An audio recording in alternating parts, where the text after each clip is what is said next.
Welcome to Tales and Tea, a podcast where we brew up the best books and shows that spark your imagination. I'm Liz. I'm Lindsay. Grab your favorite cup of tea and settle in as we dive into the stories that captivate us. Yeah, I just had to clean my glasses because I had kid smush on my glasses because I couldn't see anything. Love that. Yeah. Welcome to our podcast. Oh, man. I am kind of impressed with myself about how fast I finished it. That's insane. Yeah. The way, how? I just listened all day and worked. Did you get a lot done though? I did. I got like my whole dining room area cleaned up from like a bunch of boxes and stuff. Like Naomi's medical diapers got dropped off. And we had 4 boxes of like diapers, and then there was like trash and birthday stuff and all kinds of things right there. And a good 3.5 hours of just doing that, and I'm just listening. The book was 13 hours of listening, and I started it on Thursday or Friday. I started it on Saturday morning. I remember now. I started it Saturday morning.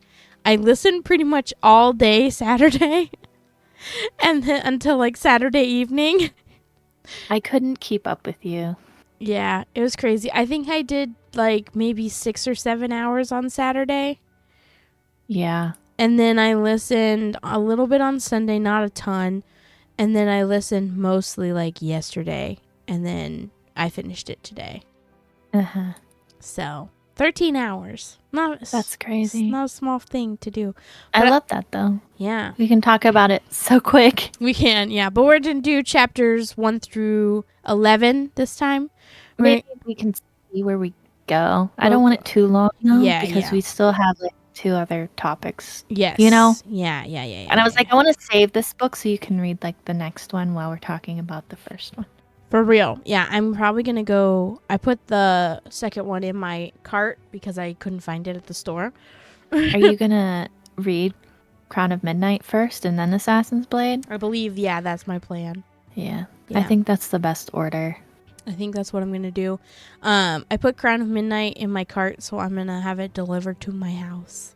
Because you don't need Assassin's Blade until later. Yeah. But like you need to read it because the characters in the book will be later on. Yeah, so I picked up Assassin's Blade. I have it. So I've decided that if I want to truly like digest the whole story, I need to sit down and read it. Oh, yeah. Well, that's how I first read it. Yeah. So I actually am re-listening, and I listened to the first 10 chapters again after I finished the book. I love it. Because going back and yeah.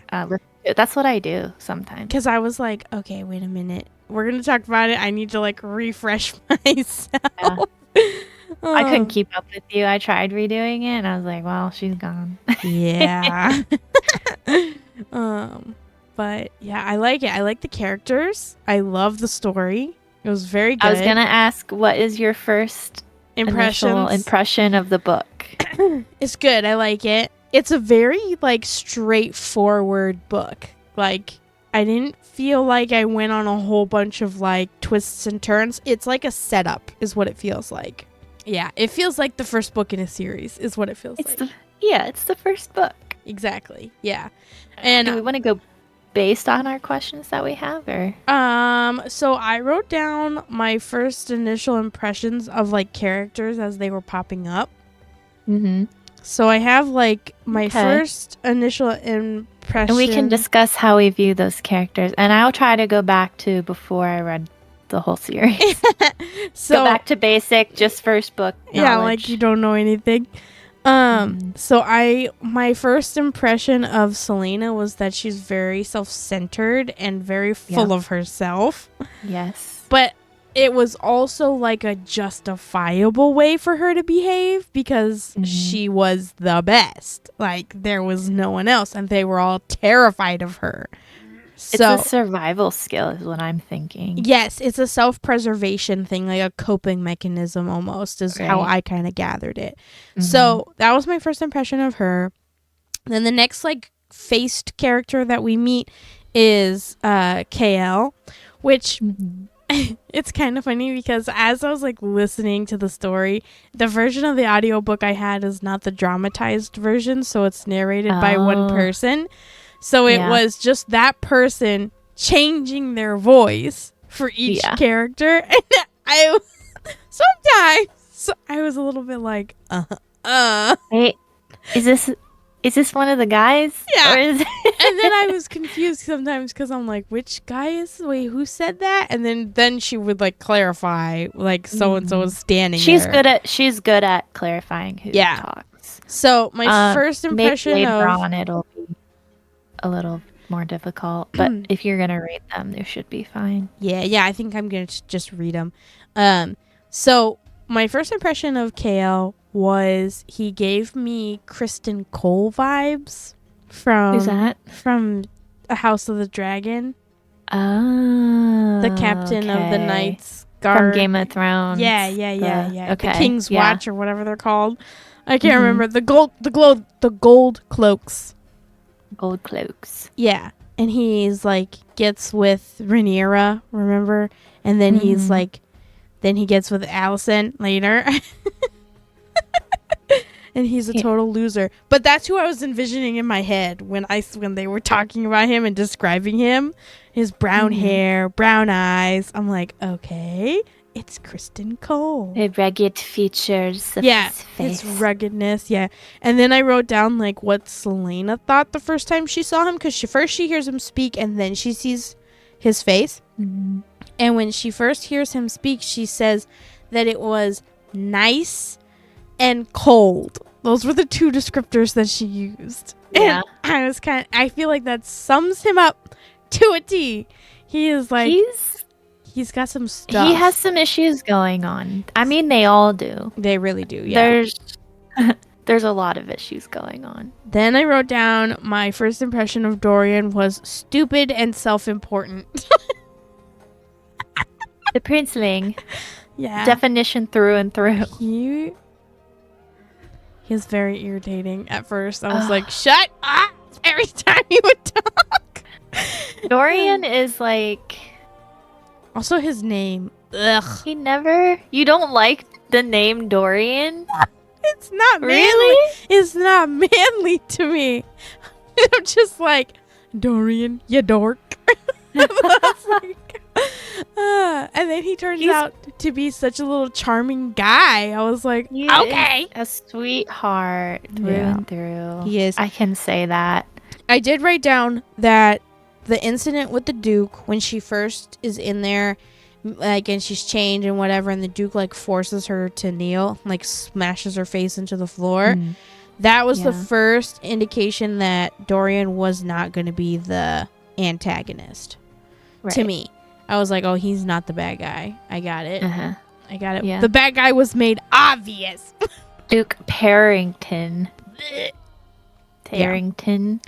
Yeah. And then even the name is like, it's like Professor Umbridge. Yeah. You know how you like hear the name and you're like, ew. Yes, exactly. That's exactly what you get with this one. Exactly. So, and then when they're traveling, I thought it was interesting how it was like, originally, come and be the assassin. Oh, wait.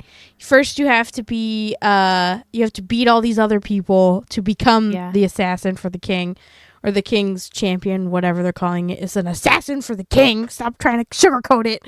Right. And then they're like, she goes, 6 years? That's ridiculous. And then he's like, that is a long time. He goes, well, how about 5? I can talk my father down to 5. And she goes, how about 3? And he goes, how about 4? She's like, okay. I'm like, only 2 years left. Bargaining. What? Didn't he say I would have done 3 or something? Yeah, he did. He was like, yeah, I would have taken 3, whatever. I was like, okay. It made me wonder if it was truly his father who was like, I want 6 years, or I just want her to be my champion and then she can go free. Because, like, how did he have the power just to start negotiating that? Right. I was confused. I was like, wait, what? Is this your champion or the father's champion? It might be Dorian's term as using her. Interesting. for champion. So because maybe his father's plans. His father's plan was to don't last that long. Yeah, they don't. Yeah, well, his father's plan was to have Cain. Yeah. Well. But I'm saying, like, in years what his father's plan is. Oh, I see. It won't take 6 years. Oh, interesting. Yeah.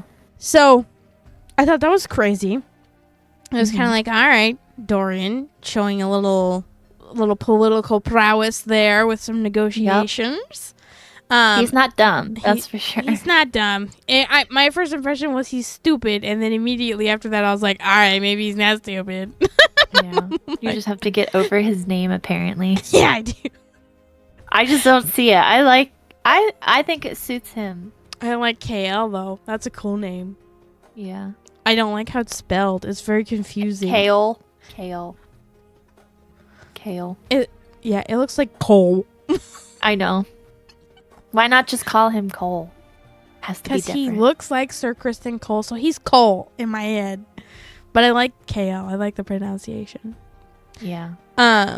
So then I thought it was interesting the like interactions they had while they were traveling, like with her with Dorian's dogs, and then while they were in the forest and they were talking about the fae and the fairies and all that stuff. And you saw her like calm down too. Yeah, she was kind of like on high alert, and then it was like as they were traveling, she was kind of like, okay, I'm just gonna enjoy this. But I absolutely loved her inner monologue throughout, where she's like, it would only take me this many steps to snap his neck. I know. I was like, yeah. She has so much angst and like nowhere to like put it. So that was the thing that was cracking me up. I wrote down, actually I made a note here that said, an assassin. I wrote down assassin with anger management issues. Yeah, I think she does have some anger management issues. She would just like fly off the handle at everything. I'm like, whoa, like you have zero self-control. But then I had to constantly remind myself, and I think I got lost in the story a couple times, but I had to constantly remind myself that she was 18. Yeah. And she's young. She's too young. That's why. That's why she's so crazy. Just half the time she's like, I'm like, give me a dagger and I'll end this right now. Were you questioning how good she actually was? No. Like, is she like really good, or is she just like hyping it up in her head? Okay, so I had thought that, but then I thought they wouldn't have done what they have done so far if she hadn't really done a lot. Been assassin, Otterland's assassin. Yeah. Because that was her title, her name, right? Yeah, that's what they called her. I thought it was feared, dreaded name. But I thought it was hilarious when Dorian goes, yeah, no one knows that you're a teenage girl, so and she goes, then who do they think I am? And he's like, we just let them believe whatever they wanted to believe. We didn't tell anybody anything. We'll give you this fake name and this fake lady name backstory. Lillian Gordana. Awful name. But I love Lillian. Do you know what it made me? Where did that come from? Okay, it made me think of that tribe of people in The Legend of Zelda, the all-women tribe with the red hair and like dark skin. Do you know what I'm talking about? They're the desert people.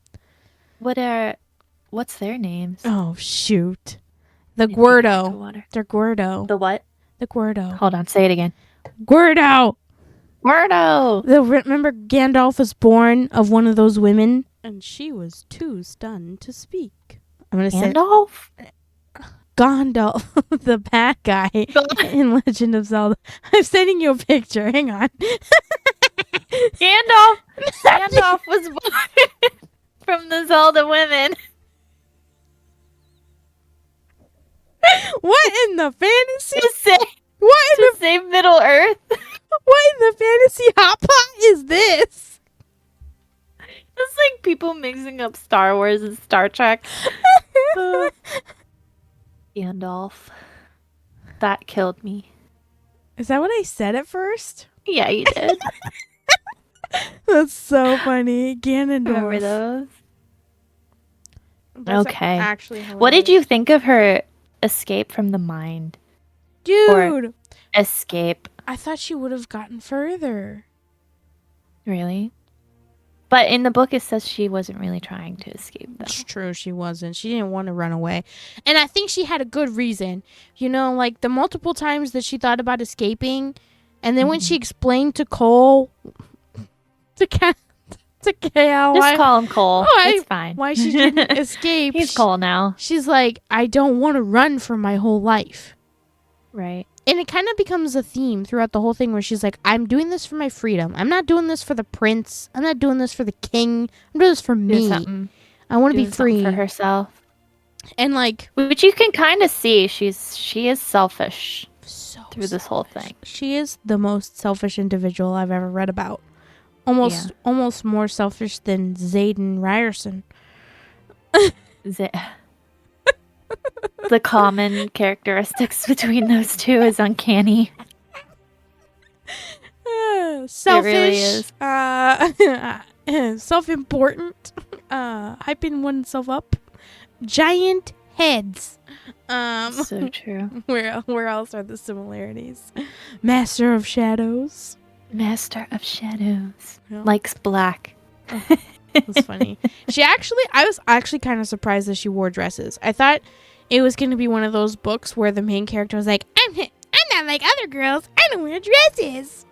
She loves dresses, books, and she's such a girl's girl. I was so shocked by that. I loved that because I'm like, yes, I do like dresses and books. It makes her more relatable. Like she still likes to glam up, you know. Yeah. She's just a girl. She's just a girl in an assassin's world. It's yes. Yeah. So good. This could be the tagline of this episode. She's just a girl in an assassin's world. Okay. So the forest scene, let's elaborate more on that. Yeah, as they're traveling. I thought it was subtle foreshadowing, except it wasn't subtle at all. It kind of smacks you in the face. It's obvious that she knows more than she's letting on. Yeah. The question is, who are her parents? We know they're dead. We don't know why they're dead. Yep. Or who killed them. And that's probably going to come, I'm sure, later. Yeah. But also, she seemed like deeply connected to the forest. She seemed to know a lot. Yep. So knowledgeable. Very knowledgeable. But it also kind of makes sense. Like, you could explain it away and be like, well, she's an assassin. She knew everything about this place. About the whole country. Because that was what she did. It was her job to know. So, I don't know. I could go either way with that. But I do feel like it was subtle, but not subtle foreshadowing, kind of, in my mind. What do you think about the flowers? The flowers. I don't think I remember the flowers. Uh-oh. Which ones? The ones that showed up at her feet? Yeah. And the little footprints? Yeah. It told me that the fairies are not dead. Yep. They're not dead. They're still around. They're just hiding. They are hiding. Which kind of gave me the vibes of Maleficent. Mm. You know how like... I like those vibes, yeah. Yeah, that's kind of what I was getting. I was imagining a forest like that. Where it's like... The forest is almost alive. You can almost see it. Or like Narnia. Like the trees have eyes. Oh, yeah. Even the trees listen, you know? Yep. And that's very also like Lord of the Rings-esque too. Where the trees, like, they take forever. They take a whole day to say hello to each other. But they do talk. They do? Really? Yeah, do you remember? In Lord of the Rings where like Merry and Pippin are with that old tree. And the trees are like... They're doing their talking thing, and then they've been talking. It's just like the morning, and then it's nighttime, and they're like, "So what'd you guys decide?" They're like, "We just finished saying hello," and then they're like, "Oh my goodness!" They're like, "We don't have time for this." I love that. Yeah, that's what the sense of urgency, but taking their time. Oh, that's what it reminded me of. It reminded me of like an old, like, very obviously magical forest that even though they've, like, banished magic and gotten rid of all of it, that they're still afraid of it. Right. It's still evident. Why did it vanish? Do you know what I found very shocking though, and I guess this is kind of jumping forward, so maybe I shouldn't say it right now. But I was yeah. Just say it. Are you we sure? Can have a question All out right. there. Yeah, I'm not gonna answer it if it is. No, it's not a question. It's just like it's answered in the book. Like we know that in the king's line of his succession of like who came before him was a fairy queen. She was fae. Right.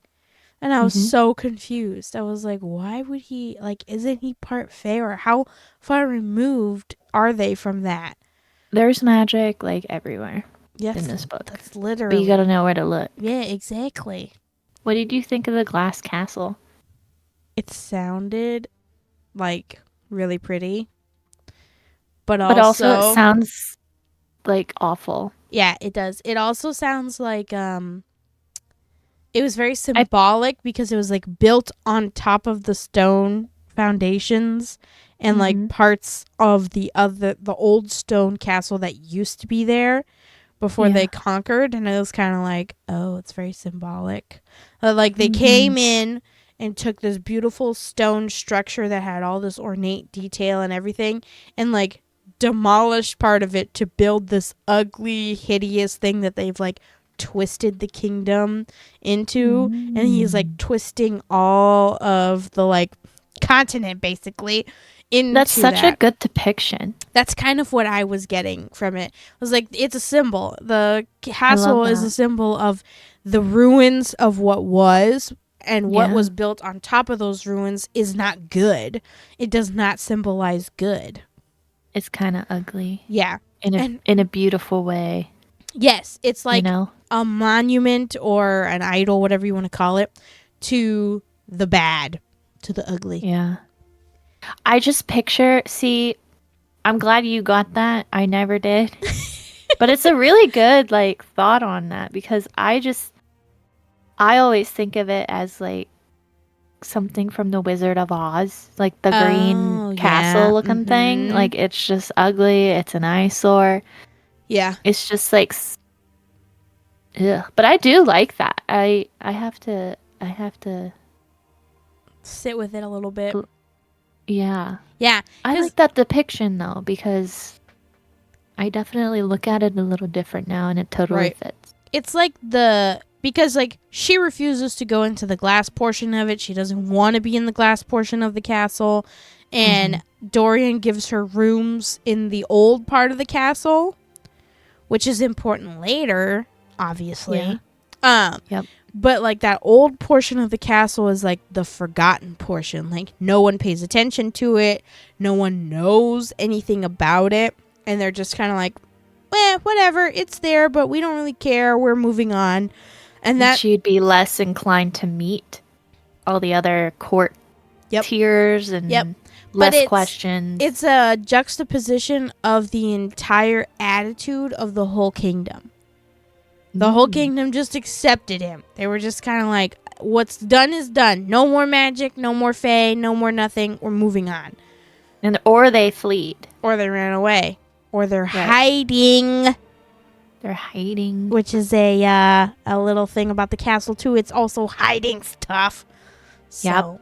Yep. Trap doors. Dude. Maybe, like, the under castle represents, like... I feel like in the future books, that's going to become more of a, like, major point or a major part of the story.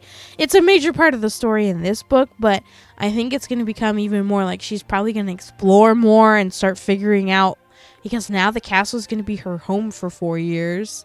So I'm hoping that she starts, like, exploring and, like, figures out all the secrets and like all the different ways to get around and move around without being noticed. I'm looking forward to it. I'm also looking forward to her not being guarded 100% of the time. I'm like, bro. Oh yeah. How irritating. That makes it 10 times better. Yeah. I feel like it will because then she can get into more mischief. Because she got into so much. The castle is just like... and how amazing, though, is it that the entire book takes place in the castle? We're in the castle from chapter 2 on. We don't leave. We stay there the whole time. You do see more freedom later on. And so For sure. I think that's what's got me so excited, and that's what makes this feel like such a setup book, because we haven't explored any part of the world. We've talked about it. We've talked about places. We've heard about places, but we haven't gone anywhere yet. And I'm kind of excited for like... The world building is so incredible in this book. Yeah. I can't wait for you to read more. And I already love the world, and I haven't even been in it. We've been in the castle. There's such an air of mystery, and I wrote that down. This is the word I wrote. Mysterious. Yeah. It's all very mysterious. I wrote KL is mysterious and aloof. And then I wrote, and that's when I wrote Dorian is stupid and self-important. I do think Kale is cold. He's very cold. But there's reasons. I feel like everyone acts for like the way they do because of certain events in their life and where they're headed. And I'm excited to see how, first of all, the book does a great job exploring all of that. But I think it's going to get even deeper, and I'm kind of into it. I'm like, yeah, let's do that. Ooh, what do you think of all the champions? I only remember like especially Cain. Cain was... Mostly Cain, Graves, and Nox are the ones that stick out in my head the most. Nox. I love Nox. Amazing. He was so good. So He's funny. like that chill guy that just stands in the corner, like will talk to anyone. Yep. Loved him. And I can't even tell you who I was like, because I'm like, you know how it goes. You picture someone in your head. I can't even tell you who I was picturing in my head for Nox. I was kind of like... Well, it says he's like kind of slim, but not like in like a skinny kind of way. Right, he's slim. Right. He's slender, like tall and not lanky, but, like dirty. And I imagine him not to be like a classical handsome, but to be more of like a just kind of like a late. He kind of gives me. He gives me emo vibes. Yes, thank you. Yeah, that's what I was about. Like rebellious, like kind of like like the black hair, kind of hidden, but like go my own way. I'll talk to you, kind of guy. You know. Yeah, exactly. I love that. He's approachable. What about emo? Cain was irritating. Cain was such... I wanted her to kill him so bad from the beginning. I was like, why doesn't she just kill him? What a plot twist. Because she didn't want to get kicked out. She didn't want to get killed herself. Which is understand. You don't know what's happening. Right. Kind of glad that she didn't. Cain, it freaked me out, his depiction. Because she's like, he would be handsome if it wasn't for his demeanor. Yeah, exactly. I was kind of like, what the heck? And his, like, black eyes, that's how they described him. And his ring, I was like, what the heck is up with that? I was like, sure. I just didn't like he was too arrogant, too cocky. I thought he has these weird rituals and stuff. Yeah. I thought it was weird how, like, he was so sure. He was just like, meh. I got this. Nobody else can take it from me and whatever. And then I thought it was even stranger that he knew who she was the whole time and he didn't use it against her until like it was almost over. Right. I felt like he only let her know. I think he used it to his advantage though because it threw her off. Exactly. And I thought he would have done it like way sooner to throw her off, like maybe when they were on the wall trying to get the flag or something. Right. But he waited until like way later, and then he didn't actually like fully use it against her until the end almost. I think he wanted to really catch her off guard. Because if you use it halfway through, like, they can recover from that. I don't think he wanted like that recover time. No, he didn't. Of figuring out a plan exactly on what to do. And because he only told her that he knew who she was when he thought he was going to get her, that she was going to die. Right. To the Ritterak.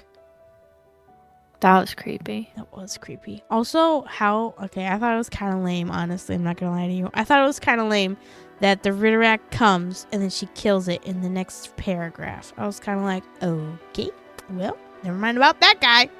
Well, she's good at fighting. Yep. But like, I think that was just for a foreshadowing of what's to come. Yeah.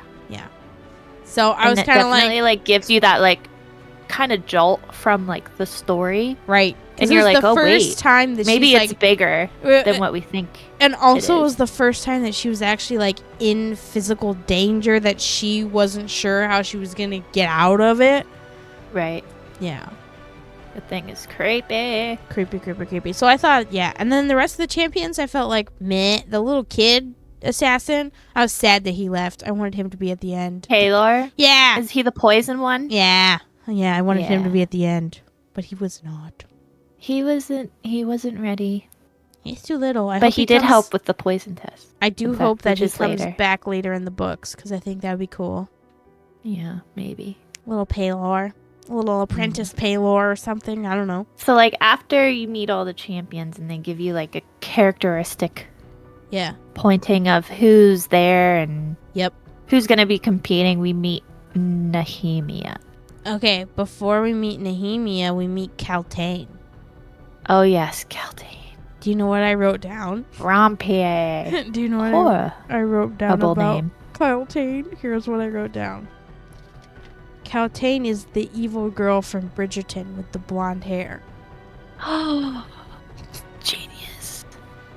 She's so good. That's so good. I couldn't unsee it. And the narrator in the audiobook uses a nasally voice for her and goes, "Your Majesty." You know who I depicted her as, like her characteristics, is not necessarily, it's from The Little Mermaid, not necessarily the witch, Ursula, Yeah. but Ursula as her human form.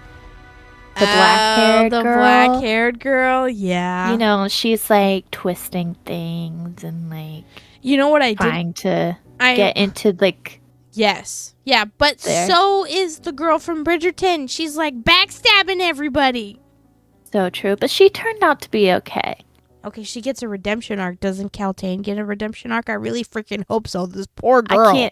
I can't tell you that, but I really hope she does too. I hope so too. Right now she's in the dungeons because she was blamed.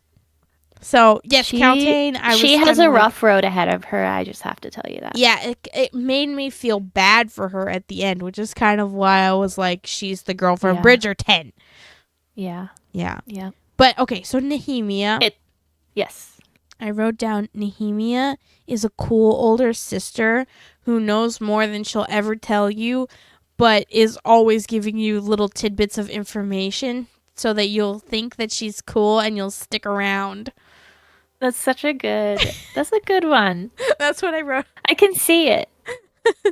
But I was convinced. I was on Selena's side for a while there. I was like, Nehemia, she's kind of suspicious. She's a little sus. Little E-way woman. She's a little sus.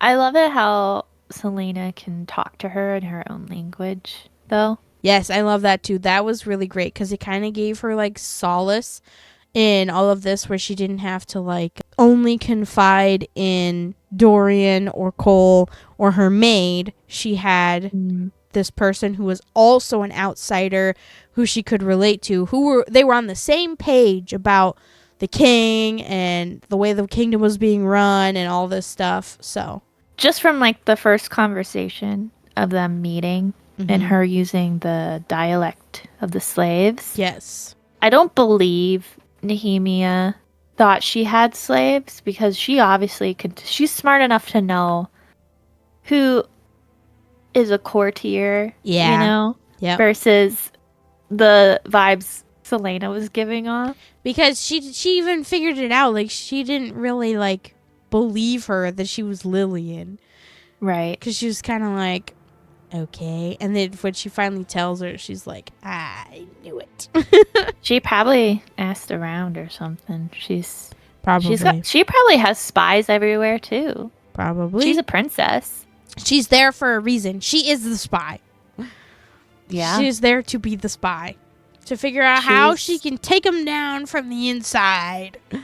She's got the head seat there for getting information. And I think it'll be interesting to see how the relationship between the two of them and the allies that they are going to become to each other as it moves forward. That's what I'm most interested in, because we spend half the book where she's like, do I trust Nehemia? Do I not trust Nehemia?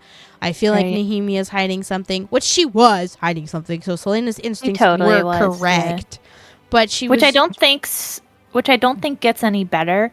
Yeah. Because just based off of Nehemia's character. And she's wary, and it makes sense that she's wary. I actually was thinking this today. I was thinking it made sense for Selena to be cautious and to be scared, especially when she discovered that she was hiding so much. Trust no one. That was like her whole upbringing. Exactly. You know, trust me, myself, and I. Yeah. I think that's why she has so much confidence in herself, because she is the only one she can actually rely on.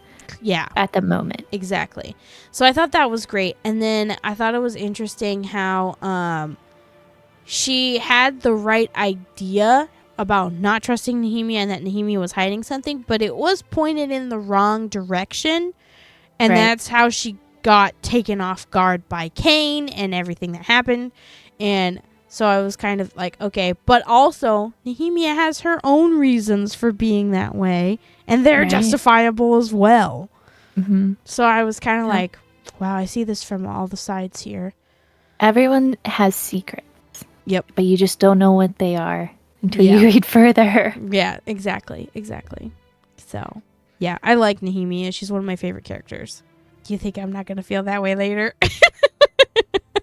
I can't say anything. You know what I thought was weird, though? Dorian and Selena. Yeah. It kind of came out of nowhere. Yeah. He's just like, one day it's just like, I think I am in love. I'm like, huh? You've never spoken to her.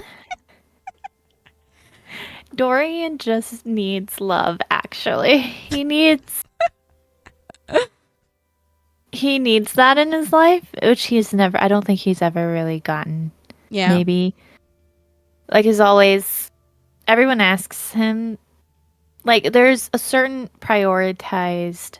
Do you know where I'm going with this? Yes, yeah. Like, it's the priority of his upbringing was that he was princely and that he was being groomed to become king, not that he was loved and had a good childhood.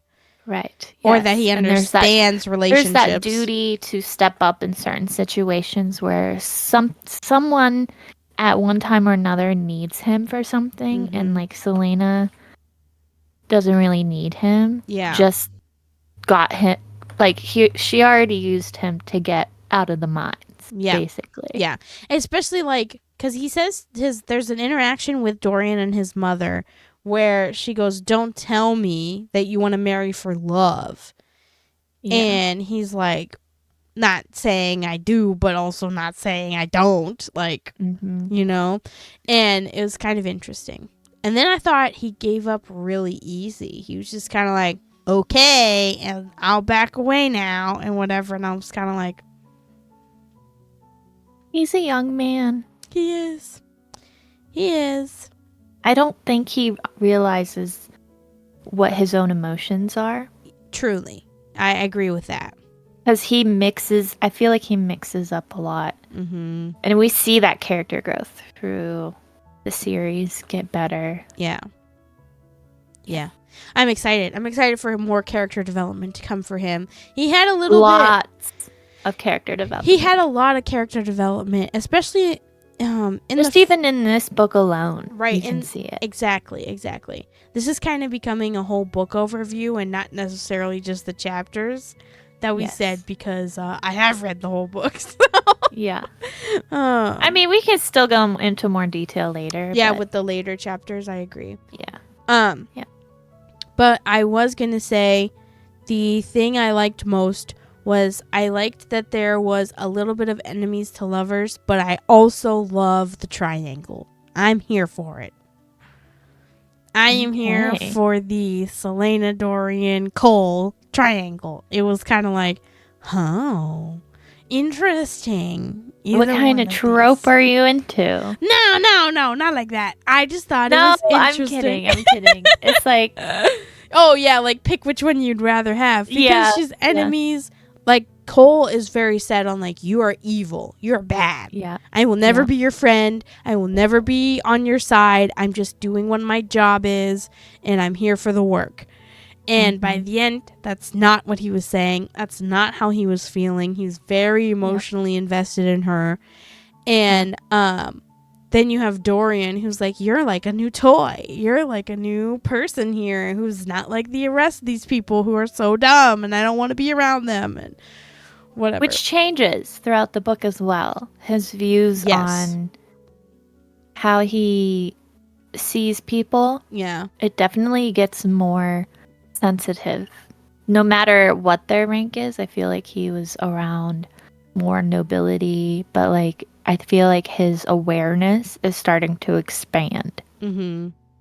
Yeah, like I thought he had a lot of growth moments, especially when she was like telling him about her past and like divulging information. He was kind of like, oh my gosh, like the way I saw the way they kept you in those mines and how you were looking. And he started to have this kind of, his character arc in this book was, I don't want to be my father.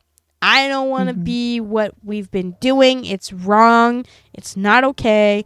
Especially when the rebels get killed. Yeah. I was like, uh-oh. I thought for sure Nehemia was going to go like totally berserko. She still might. I hope she does. I hope Selena helps her. Nehemia is so hard to read. Yes. I'll be honest with that. Like, even in the next book, you're like, what? Yeah, because then you find out who Nehemia is. I had no idea that she was hiding anything. Like, I was on Selena's mind thought. I was like, yep, great. We have a friend. She's a captive here. Like, she's helping her. They're helping each other. This is great. And then we find her in the library and everything, and it's just like, yep. Excuse me? She's not giving those details out. But I do think I know why, because she knows how dangerous basically the word marks are. Right. But also she is pretending she can't speak the common tongue and pretending that she doesn't understand what's going on around her to get people to lower their guards and to protect herself in a sense. She's smart. She's smart. Very smart. Very smart. She just kind of is like watching and taking all in. She's playing chess. She's playing 5D chess. She's pulling some Lilith Sorngale chess moves over here. Yeah. Where we're gonna be like, okay, didn't see that coming, but you've reached your goals. Yep. So, yeah, I love that. See how it turns out for sure. Yeah, Nehemia is one of my favorites, and then Selena's maid is my absolute favorite character. Oh, I love her. She is hilarious. I love how she calls her Poppet and like, doesn't take any of her crap and gives her sass. Yeah, I wrote down here the candy scene on Yolmus. First of all, I was like, is Selena actually stupid? Why would you eat an unknown bag of candy? Selena has her ditzy moments, I swear. That was one of those moments where I was like, an assassin? Maybe you're hiding something. I was like, what? She's wild. Oh my gosh. Half of the time she's like self-preservation, and then the other half she's like, YOLO. Sleeping. People come into her room all the time and she has no idea. She's sleeping. Like, she'll just wake up and like someone's in her room talking to her and she's just like, oh, cool. And I'm like, in my opinion, wouldn't an assassin be like, take the dagger out? Like, doesn't she sleep with one under her pillow? She has like a dagger she made out of hairpins and soap. She's something else. I was like, wow, this girl. Like, so I definitely was like, there were moments where I was like, okay. I can't wait for you to read Assassin's Blade. Because it gives you like her story of learning. Oh, okay. It's great. Yeah, I'm excited. Great. Like learning how to be an assassin, basically. Yeah. I really don't want to get these books mixed up, so I'm not going to say anything. Okay. But Because I don't know what is said, especially the first two books, because they I'm kind of blend. I'm sure that it's going to explain her first love, which she says is Sam. Assassins. It's previous, so it's Yeah, yeah. definitely an assassin's blade. Yeah. Yeah. So So I'm excited for that. that's not a secret.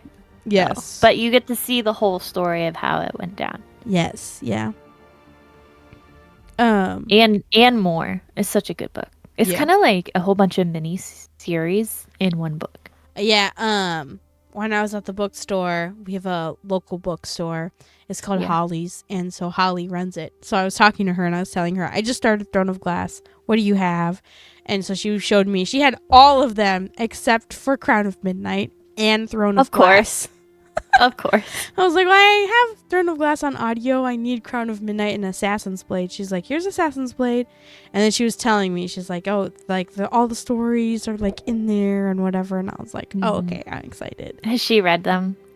I don't know if she had read them or not. I should have asked her. Well, we were talking about Fourth Wing because I got my hard copy, by the way. So now I have my hard copy of beautiful. Fourth Wing. I might get a hard copy. I don't know. I have to see how much I have room for. My hard copy of Iron Flame. Ooh. They say if you stack them, like from top to bottom, they like changed colors. So mine don't.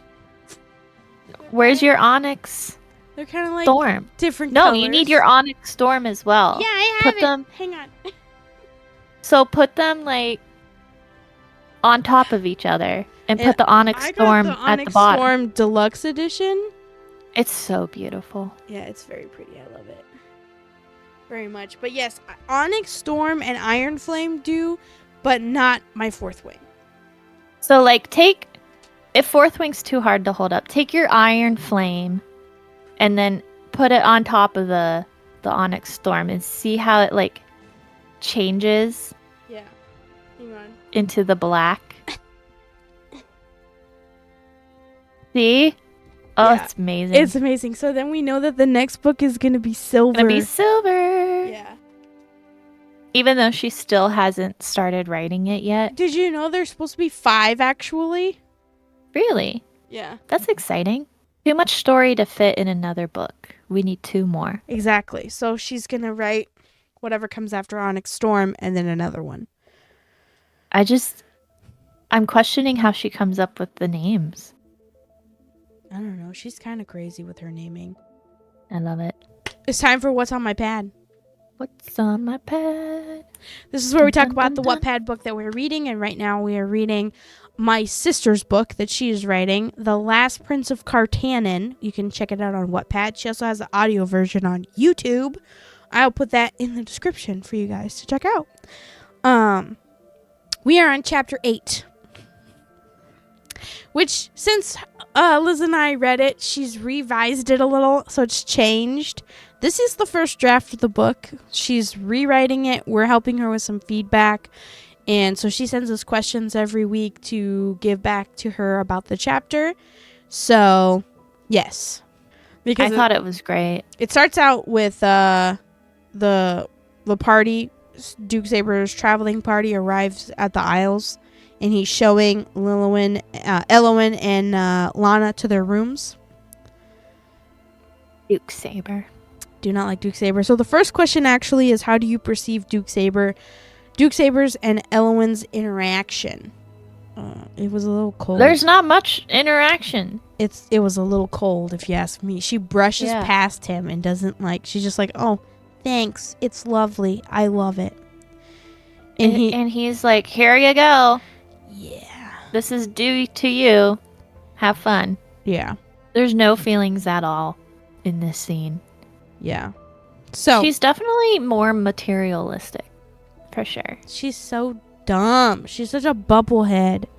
Yeah. So she's like, he goes, this will be your chamber. And he let her in there. And then she goes, it's beautiful. And he goes, I'm glad you think so. It belonged to my mother. And she's like, thanks for letting me stay here. And he goes like, you're the Duchess. It's where you should be. And she's just kind of like, oh, I'm so happy. I'm so happy with our new home. But he just goes, good. Well, she turned to face him, Yeah. her expression softening with a mixture of joy and sorrow, Yeah. and thanked him for allowing him to stay there. Yeah, for giving her the room. And I think it has to do with her sensing that something changed while they were on the Omen Island last chapter. Yeah. Which last chapter Lana made a vow to him to stay by his side forever. Right. To spare her life for that. Which I don't know what kind of life that is. But let me tell you, ever since that happened, I have been plotting how many characters in our story could run a sword through Duke's saber and save Lana. So many. So many characters. I hope it's Elowen. Oh my gosh. What a plot twist. How epic would that be? It would be so great. It would be so great. And then she could be like, oops. He died in his sleep. Yeah. You know? Like, insane. Oh man, what a plot twist. That'd be crazy. But, yeah, I thought that was interesting. It was kind of like, she can obviously tell something has changed. And it's evident by the way the interaction changed. Because on the Omen Islands, before they left for the Lone Isles, she basically was just like a giddy kid. Like, she was like, nothing's wrong. Yeah. No sorrow in her then. Right. She knows something. I wondered if he had stopped coming to visit her because he was visiting Lana. Maybe she's experiencing, like, this is not what she thought marriage was going to be. Yeah, probably. Because she was like, I know, and then... Yeah, because she was very dismissive of her mother when her mother was trying to explain things. Mm-hmm. And now it's like, kind of wah-wah. Okay, so then the next question is... But I do see, as Saber is leading Lana out... Yeah. Elowen nodded, dipping, and she did a small bow. And then she said, I shall visit you soon, Lana, and we can unpack together. She said gently. Yeah. I do think she's starting to understand something is happening. Does she suspect? Suspicious. Like I said, I would be very angry if Elowen finds out A, does nothing, or B, blames Lana. Those would be the two things that would make me very angry. Yeah, those are childish. Definitely. And, like... The does nothing, although, is... I feel like a lot of character growth would happen before she did do something, because I feel like she's in a helpless state right now. And also, she's realizing where she's at. I wonder how much of her relationship with Lana is colored by her mother's opinion of Lana, because Lana is the illegitimate child of the king, not a true sister to her. Right. So I wonder how much of that is, like, affecting that relationship. I can see that. Because, like, Marcus and Jameson do a good job of not allowing their mother's opinion of Lana to affect them. Right. But I don't know if I could say the same for Elowen and Karin. But they're also boys. That's what I'm saying. Like, they don't think that way. Right. They're just kind of like, that's our sister, whatever. Do they even listen to their mother as much as Elowen would? Not really. As evident by later on in this chapter what happens to Marcus. He clearly didn't pay attention to what his mother was trying to tell him. Nothing. The boys. She was obviously hinting at something when they were on the balcony when she was saying her goodbyes. And he's just kind of like... I'm gonna go now. Wah. Yeah. So, okay, what do you think of Lana's new living situation and her thoughts on the past week? It's disgusting. It's gross. Where are the words? It's gross. It's gross. And how dare he give her the room directly next to his? You know what I think? That vow was not notarized. Nope. It doesn't mean crap. The only person who witnessed it was the Duke. Yeah, and that means nothing. In his inner monologue of what he is doing with Lana makes me sick. His inner monologue makes him the most hateable character in this book. He is just He literally. I hope he's distracted enough so she can. He literally is like in love with her. He's In absolutely a sick insane. way. She's just a child. She's just a girl. She is. She's just a girl, and she didn't want that. That's terrible. She needs saved. I really hope. Dude, okay. Her begging for someone to see her. Where's Jack? Where is Jack? Where did he go? I don't know. Did he leave the Omen Islands? We don't know. Did he stay there to try to convince the guy to make him a sword? I have no idea. But then when we lost Jack. He's gone. We lost Jack. Where did he go?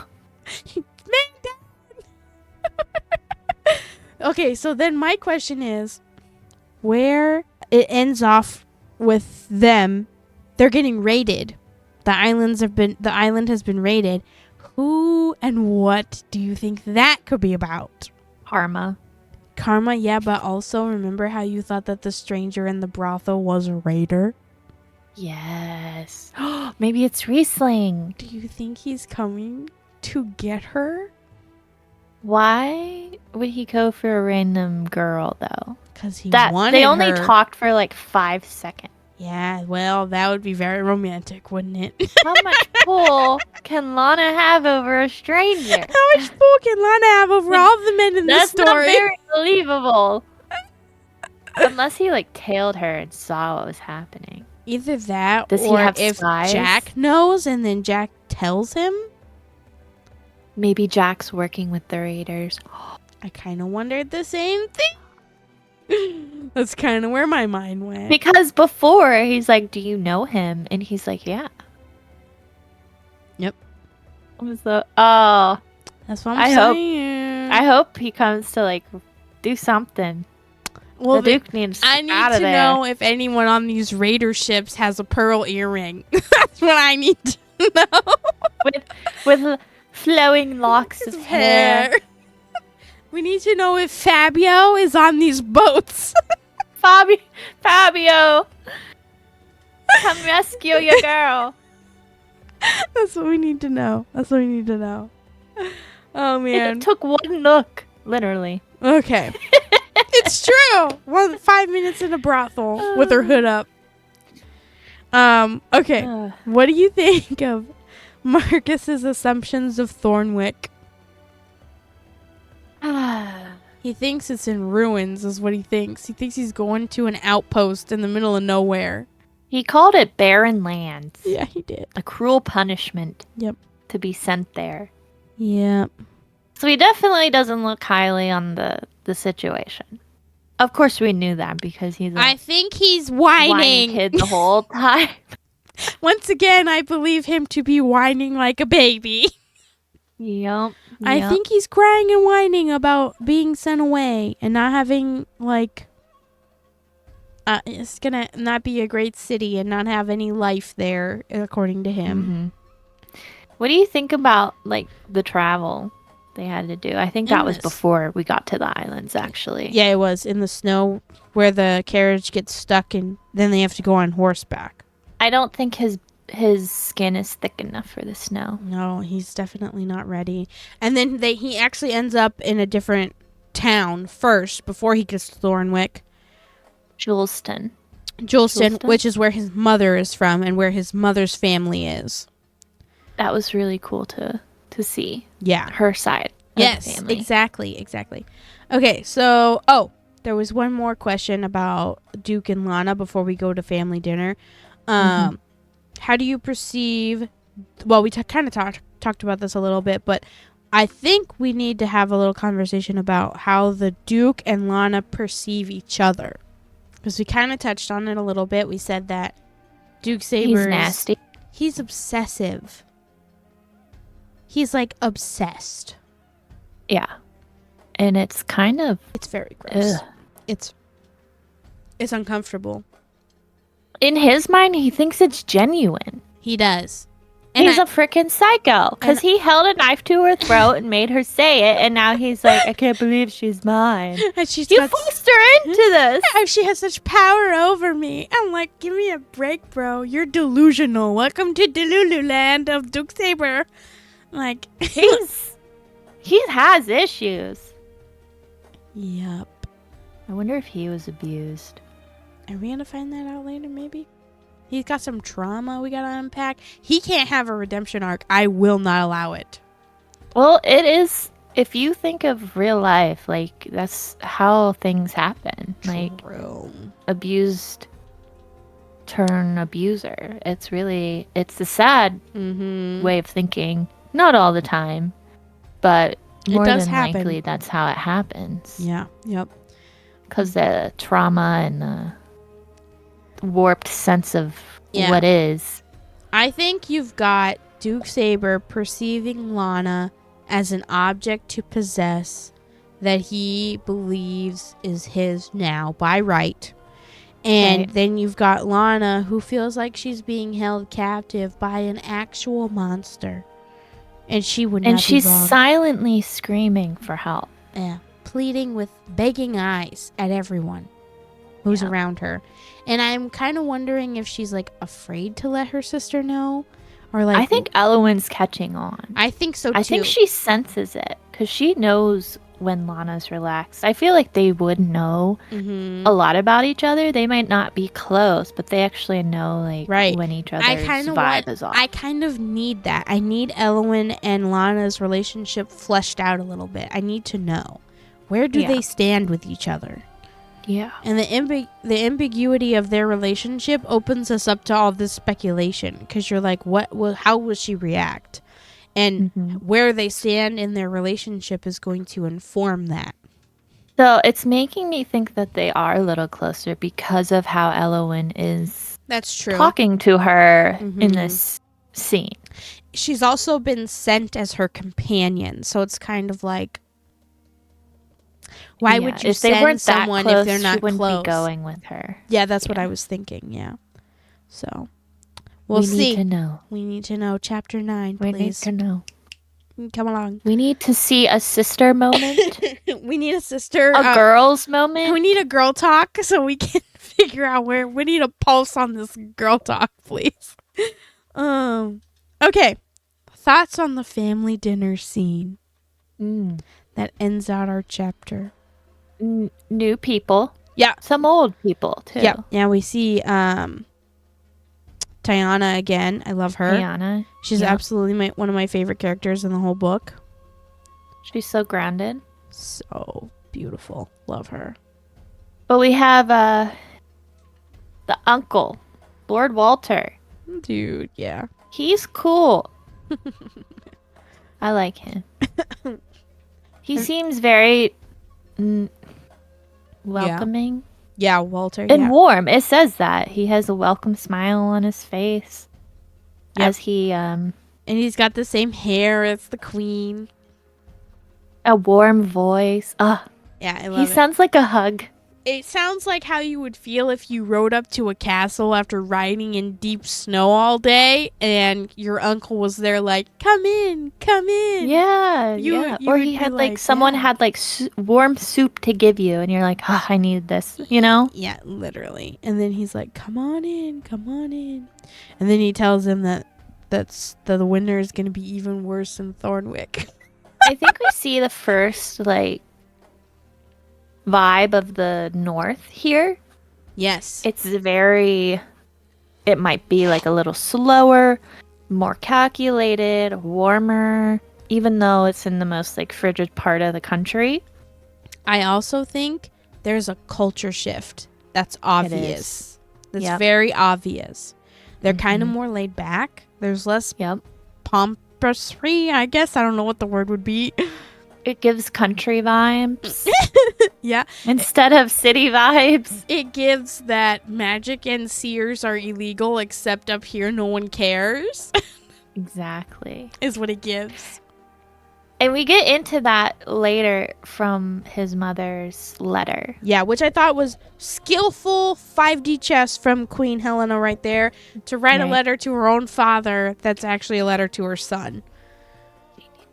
Genius. He hands the letter to his grandfather and it's like, my mother writes to you, and then he opens it and is immediately like, this is for you. You need to read this. What did you think of the letter? Because she didn't want him to read it till he was there. Till he was good and gone. I think she was afraid he would stop and be like, the heck? Well, she said in the letter, your grandfather will help you. So there we go back to magic isn't as seen as forbidden. Right. As much as, like, in the capital city. Right.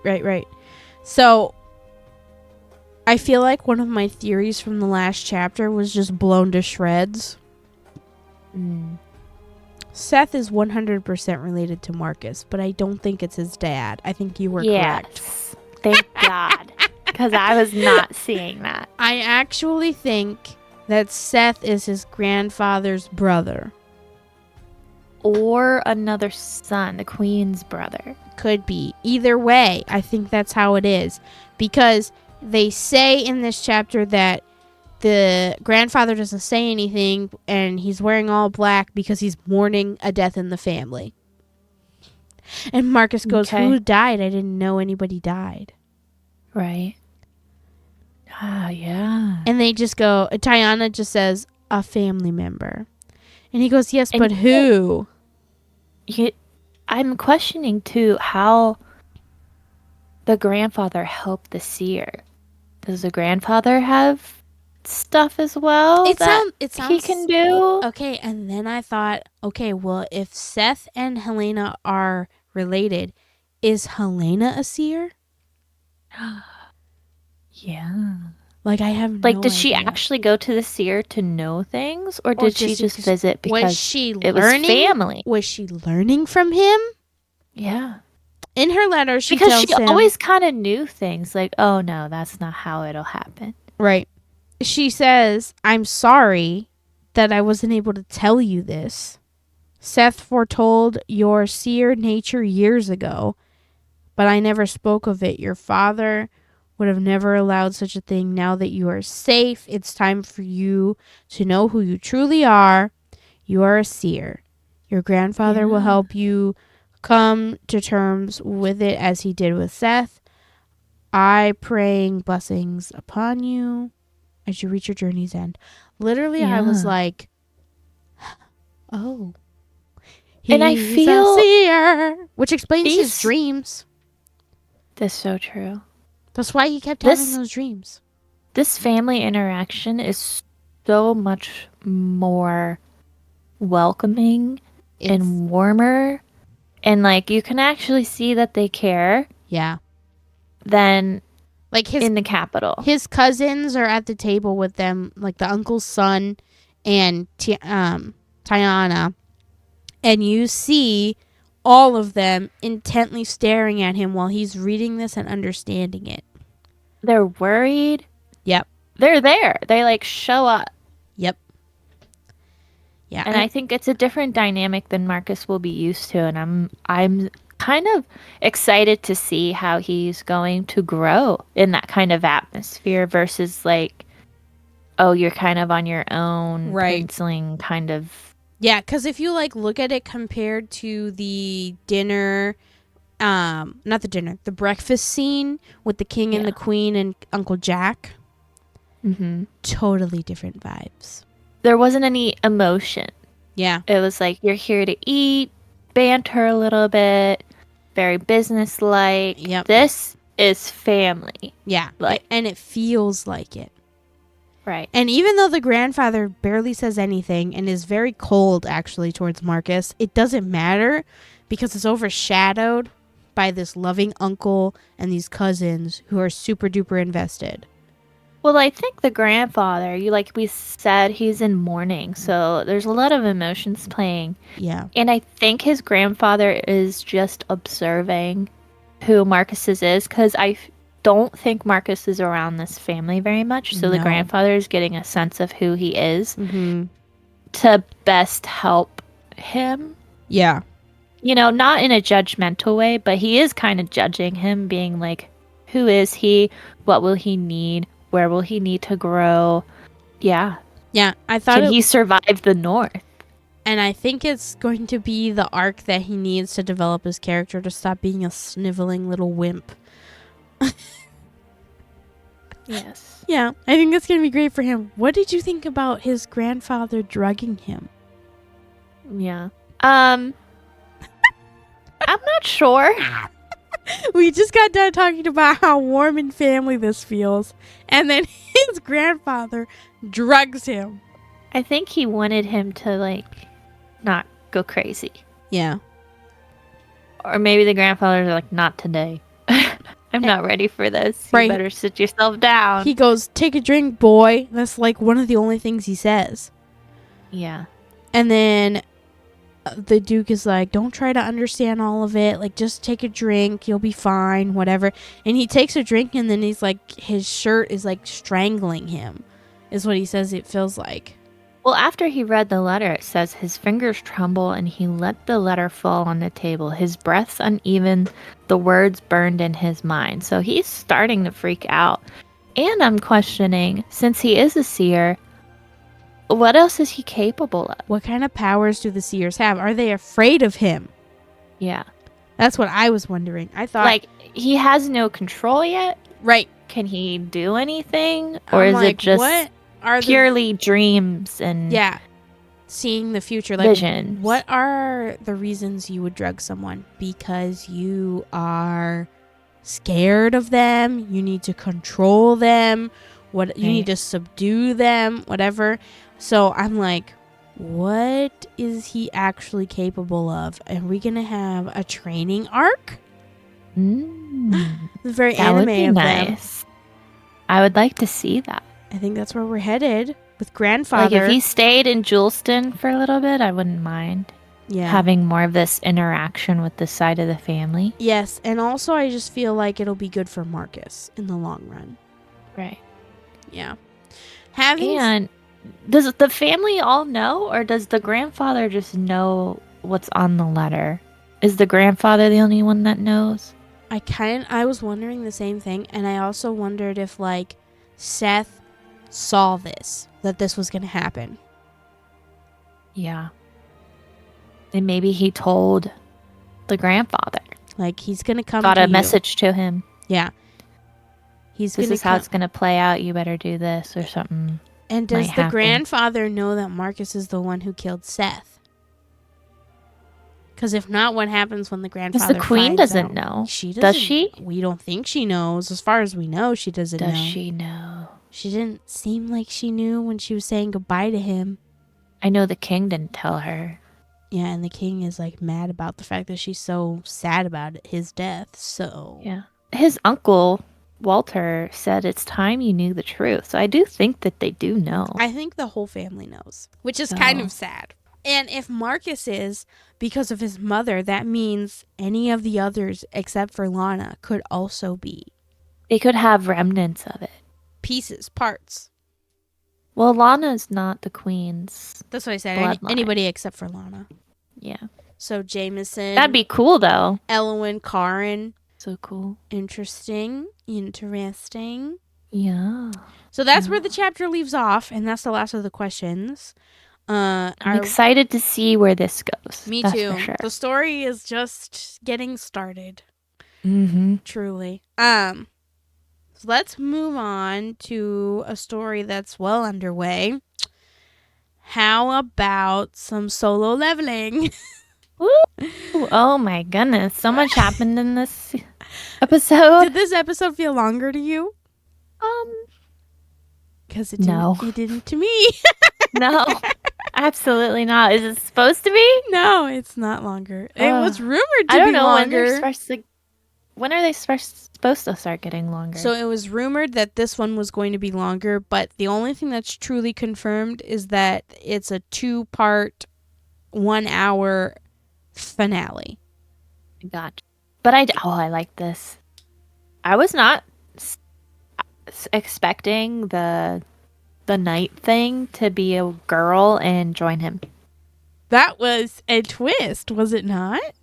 And It was. she looked a lot like the mage from the first dungeon where he got his powers. That one girl who was like, now she's afraid to be a hunter and her mom was trying to get her to come home. Yeah. She looked a lot like her. And I kind of wondered, I was like, is the system creating things to mimic his real world to pull at his heart? Yeah. Because didn't something glitch again? Yeah, she glitched. She glitched. She gave out information about the system, and then she was punished for it. She passed out. And they're like, enough of this. Yeah. You shall talk no longer about this or something. Yeah. Ooh. The system is trying to prevent him from learning anything about the system. Yeah, so do you think the system is controlled? I think it is. You know what I'm questioning? Where'd his dad go? Yeah, he's coming, I'm sure. He's probably going to show up because they're calling in all the S-rank hunters to go to Jeju Island to deal with the flying ant. But he was supposed to be in prison. But he broke out. Yeah, but why would he come back when they're being summoned? I think he's going to come to the fight. I don't think he's coming because he's being summoned. He's coming for his son. He's got some information for his son, and he's got to be coming for him. I agree. That's my only thoughts and feelings. Because he seemed crazy powerful. Yeah, he did. And his dad kind of seemed like he knew. He knows. He knows about the system. His son is leveling up. Is his dad like him? I think yes. You think his dad is a player too? Yeah. Yeah, I think so. No doubt. I'm wondering if he is or isn't because Jinwoo has his inventory that he can pull from all the time. And that guy was in tattered rags and didn't have anything. Maybe he knew he didn't need anything. Maybe he was just that leveled up. Maybe. Or because he said when he first gets introduced, it said that he was stuck in a gate for years, for 10 years. Oh, and maybe he was in jail and he didn't have anything. I'm thinking he was in the gate, stuck in the gate. And the only reason he was in jail was because they didn't know who he was. Right. It's not like he was a criminal who needed to be arrested. Yeah, but how did that guy find him and ask him questions about Jinwoo? No, remember he gets found on the ship by those people, and then they take him to interrogate him. Okay. Because they're like, where'd you come from? And he's like, no, they're like, are you a man or a magical beast? And he goes, I'm a man, but I was stuck in a gate for 10 years. Yeah. Which is why... Okay. I need to watch the dubbed. You need to watch the dubbed. Because I'm missing some stuff. Because their mother has the same sickness as the one guy, the friend's dad has. The friend's dad. Yes. From being around too much magic. Because both Jinwoo and his dad are solo leveling up in the as players in the game, and they have immense amounts of magic, which caused the mom to get sick. Which she got sick from her husband. So much magic that she got sick from her husband. So and now she's in that induced coma. She's in the coma to keep her alive, but she's never going to recover. And that's why he's grinding. He's going for the elixir of life. To try to get her alive. But he was working as a hunter just to pay for the medical bills and pay for his sister to go to school. Right, and he needed more than that. Yes, yeah. So I think that's what happened to his dad, and that's why he had to become a hunter even though he's only an E rank. That makes sense. But he's not an E rank now. He's way over an S rank. He's powerful. So powerful. Crazy. Man's crazy. Yeah. What'd you think of the battle in this episode? Masterful. So good. Yeah. I liked the combination of the raw art styles and the finished anime. It was perfect. I got scared there for a second. I thought he was gonna, take some serious casualties. Me too. I was like, oh, he needs to pull something out of his bag. He's gonna need a healing potion. Teamwork is so much more important too when it comes to fighting. Which is such a juxtaposition Beings. to the name of the show and to what he's been doing this whole time. Solo leveling? Yeah. Why not just leveling? Because he's the only one who can level that we know of. We have not confirmed that his dad can do it, although we do believe that his dad can. Mm-hmm. So, but I do think we'll see some masterful artwork when it comes to multiple people fighting. I can't wait to see like several S rank fighting. man, I am so excited for next week's episode for the Jeju Island stuff because I think it's going to be wild. But they said it took like 20 people to kill that ant. Yeah. And of all sorts of ranks. You had like E, C, D, they had B's and A, B. And it was finally an A that killed it. So and it killed even way more people than they would have. It was like 250 people died. Before they could get it down. Yep. It was eating them too, which was weird. Disgusting. But like we said, I think they're evolving. They definitely are evolving. I agree. To adapt. And then you get the explanation in that meeting. Yeah. With Japan. Yeah, that Japan's coming in. With how they think the island, the nest, is set up. Yeah. Ooh. I was like, oh. So detailed. I was excited to see. I was like, okay, they're going to start here and like work their way in, and it's going to get harder and harder. We're going to start getting some explanation. Mm-hmm. That's what I was thinking. Because like, these were just notes that the Japan people brought. Yeah. And I'm curious. They were impressed with it. Right. I'm curious what the hunters themselves are going to bring in terms of knowledge and power. They said one guild in Japan has 11 S ranks. That's a lot. That's so many. Like the whole country of Korea only has 10. 20. They're bringing in at least 20. They are because S ranks to go against this. Right. Because the whole country of Korea only has 10. Does Jinwoo count as 10? Yeah, he's the 10th one. The 10th one. In the first in 2 years. And he was the first S rank in like 3 years? 2 years. 2 years? Yeah. It was quite a while. Yeah, it was that girl, the blonde girl, Cha, whatever her name. Cha, I think that's her name. Cha. We learned another name. Yeah, we did. She's important though. She becomes really important. I do the headhunter guy. I just call him the president. Oh yeah, I think that's what they call him too. I've never heard his name. Yeah, I don't know his name. And then I like him though. Then there's the presidents of the guilds. There's President Bake, and then there's Vice President. I don't remember his name. The red hair guy with the glasses. I need to remember his name. I call him the tiger guy. He looks like a tiger to me. I don't. It's the Tiger Guild that he's a part of, I think, right? He looks like a tiger. He's the vice president. I think it's his eyebrows. Oh, yeah. I can see that. I can see that. But, yeah, it was a good episode. I was happy with it. I was kind of like, all right. But it definitely did not feel longer.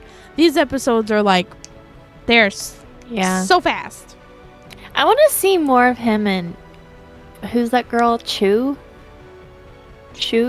Oh, the other girl that goes to high school with his sister? The S-rank girl. Oh, Cha. Yeah, me too. She's like kind of like swooned by him. She is in love. She's like, you smell good. And like she keeps like, does it look stupid? She's so ditzy when she's around him. It's so funny. Well, it's funny because... But she's supposed to be like the super cool, like mysterious S-rank girl. And then she's all like, ooh. Yeah. She's around him. But here's the thing too, is it's like, she doesn't like the way other people's mana smells. Right. She thinks they're gross. Yeah, but she doesn't smell his mana. He's not gross. He smells good. And pleasant, even, was her words, I believe. He's the only one. Soulmates. It's so funny. It's like, okay. It's like the dash of, like, for the girlfriends that are watching. Yeah, If yeah. you're not into anime, it'll allow them Here's some to. romance for you. Yep. It's kind of. I hope. I don't know. We'll see. It might Yeah. just be like in my head. No, I definitely think Are you she's getting in that love. too? I'm definitely picking up on those vibes. Yep. But I feel like there's a lot of people who are swooning over him though. Oh, just for like sure. the girls at Everyone. his sister's school and Everyone. the teacher, and there's just everyone. Yep. You know, I was at Walmart the other day and I was shopping, and I always go to the book section and just peruse the books. And when I was back there, I saw the first volume of Solo Leveling. Love that. I was like, wow, we're mainstream. We're Walmart. We're Walmart. There's And it's the Korean version of yeah, it's not manga. What are those books called? It's not manga, it's a maha? Manhwa. Thank you. Manhwa? Not Manhwa? maha. Baja Blast. Man, I need to go to Taco Bell now. Give me a Doritos Locos Tacos. That's your only thing that you'll eat there. So good. I will not eat Taco Bell unless it's that one. Have you tried the Cantina chicken menu? It's very good. I haven't been to a Taco Bell in like since you 5 went with years. me. If you I call it toxic smell. that's probably what Kevin wouldn't. calls it. Yeah. We'll have to go next time I'm over there. Or next time I'm over there, whichever comes first. Come visit. I want We to have a come whole visit. room for you. I'm ready. I'm gonna come. I'll bring Luke for your mom as a Yes, present. she would love it. I'm sure. He's a troublemaker, so you better baby-proof that house. Oh, she moves everything up. Yep. And we'll have to put something in front of the steps so he can't be on his way. Can't crawl it. We need a gate. How do you put a gate on stairs with no railing? You add pieces of wood? I don't know. We'll figure it out. Yeah, there's nothing on one side. Yeah, there isn't. You're so right about that. How do you do that? I've fallen down those steps. They're dangerous. I've fallen down your steps, and I've only been there 4 times. It's crazy. 4? Yeah. Yeah, our 4 spring breaks. Isn't that right? I don't think you came spring break. Not the first The one. first year. Yeah. But we went for something else that wasn't a spring break. Or was it just 3? Yeah. It was spring break. Yeah, just 3. No. Fall break, not spring break. I did go with you and your family a lot. It's true. They like you. They ask me all the time, "Where's Liz?" Liz has her own family, you guys. Liz is in another state, okay? Yeah. That's all we've got for you guys this week. I'm Lindsay. I'm Liz. And we're Tails and Tea. Have a great day.